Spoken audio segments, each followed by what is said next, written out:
আসসালামু আলাইকুম। আমার হাতে এটা কি বলুন তো? অনেকেই বলে উচ্ছে অথবা করলা।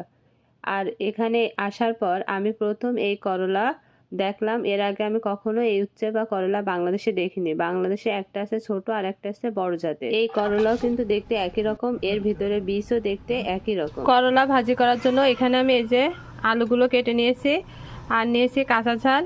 এখানে পেঁয়াজ, হলুদ, লবণ আর তেল দিয়ে করলাটা আমি ভেজে নিব। খুব বেশি একটা ভাজা করব না, কারণ আহনাফের আব্বু হালকা একটু কাঁচা কাঁচা থাকবে এই টাইপের ভাজাটা ও বেশি পছন্দ করে। আমার আবার করলা ভাজি একটু বেশি ভাজা হলে ভালো লাগে। এই যে ভাজা হয়ে গেছে। দেশি উচ্ছে বা করলা আর যেটা আছে হাইব্রিড, ঠিক একই রকমই খেতে এই করলাও, কিন্তু বাংলাদেশে এটা কখনো আমি দেখিনি। এখানে এসেই প্রথম দেখলাম। আজ এই পর্যন্তই।